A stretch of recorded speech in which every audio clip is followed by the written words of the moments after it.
अस्सलाम वालेकुम। स्टूडियो में बात करेंगे मेनिंजियोमस की। ये जो मेनिंजियोमस होते हैं they are benign tumours, adults में यूजली होते हैं, and they arise from the meningiothelial cells of the arachnoid mater and as a result they are usually attach to the dura mater as well.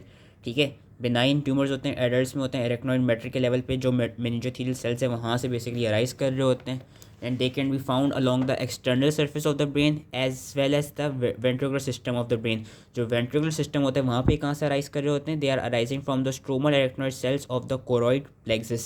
And इसका एक जो important risk factor देखा गया मेनिंजियोमस का वो ये देखा गया है कि अगर किसी को रेडिएशन थेरेपी की गई हो या हेड एंड नेक के लेवल पे रेडिएशंस का एक्सपोजर हो तो उन इंडिविजुअल्स में there is a chance of developing meningioma.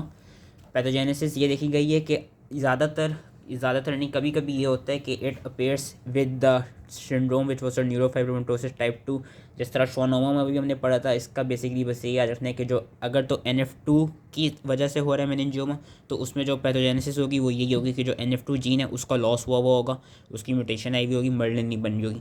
अगर तो ये कहते हैं वैसे विदाउट NF2 अराइज कर रहे होते हैं मेनिंजियोमस, तो ये देखा जाता है कि मेनिंजियोमस में कौन सी म्यूटेशंस आती हैं, TRAF7, KLF4, ATK1 और SMO जीन की म्यूटेशंस आई हुई होती हैं, जिसमें से अगर ये चारों के नाम नहीं याद होते तो एटलीस्ट SMO जीन का नाम याद रख लेना है कि अगर तो meningioma itself is arising without NF2 तो उसमें SMO जीन की म्यूटेशन होती है। एंड इसके भी डिफरेंट ग्रेड्स होते हैं, ग्रेड 1, ग्रेड 2, ग्रेड 3। ज़्यादातर ग्रेड 1 ही होता है, लेकिन जो हायर ग्रेड्स होते हैं उनमें हमारे पास CDKN2A की म्यूटेशन मिल सकती हैं, टर्ट प्रोमोटर म्यूटेशन मिल सकती हैं, एंड सेवरल क्रोमोसोम्स का लॉस मिल सकता है।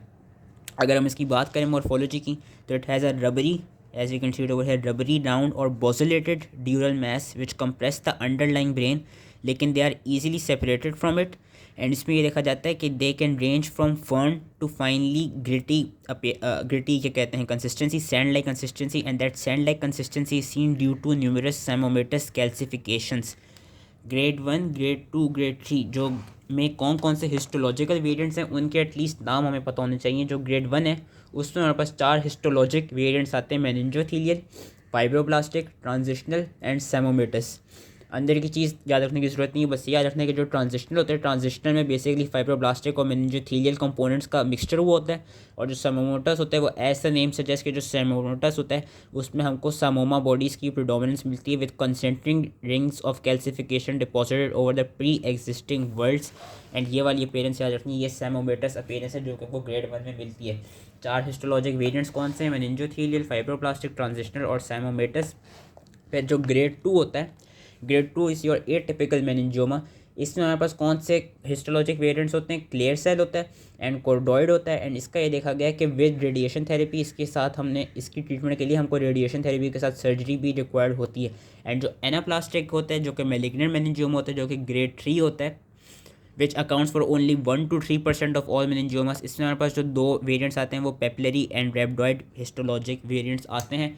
जो ग्रेड 2 वाले ट्यूमर्स होते हैं they only account for 25% of your ये कहते हैं मेनिंजियोमस। वैसे ज़्यादातर जितने भी मेनिंजियोमस होते हैं वो ग्रेड 1 होते हैं। और याद रखना है कि इनका जो ग्रेडिंग है it depends upon their mitotic activity. जितनी ज़्यादा माइटोटिक एक्टिविटी रेस्ट होगी, जितना ज़्यादा न्यूक्लियर प्लिमोर्फिज्म रेस्ट होगा, उतना ही ज़्यादा हमको ग्रेड जो है वो ख़राब मिलेगा।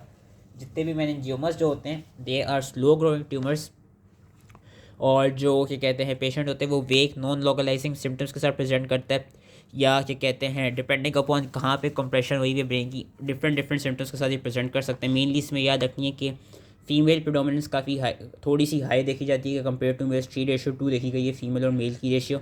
एंड ये याद रखना है कि अगर तो ये सॉलिटरी लीजन्स के लेवल पे मिलेंगे तो हमारी जो जीन्स होंगी वो वही ये वाली जेनेटिक म्यूटेशंस होंगी। एंड अगर तो मल्टीपल साइट्स पे हमको मेनिंजियोमा नज़र आ रहा होगा देन इसमें ये होगा कि इट शुड बी क्या कहते हैं the possibility of NF2 should be considered. Then ये वाली NF2 जीन की म्यूटेशन हुई भी होगी। प्रेग्नेंट जो फीमेल्स होती हैं उनमें भी कभी कभी मेनिंजियोमा अराइज कर सकता है, लेकिन after pregnancy it usually regresses. And ये देखा गया कि जो मेनिंजियोमस होते हैं दे है basically express high amount of progesterone receptors, तो एज रिजल्ट कभी कभी प्रेगनेंसी में भी मेनिंजियोमा जो है वो अराइज कर सकता है। जो साइट्स हैं मेनिंजियोमा की वो याद रखने की ज़रूरत नहीं है। तो that was all related to meningioma.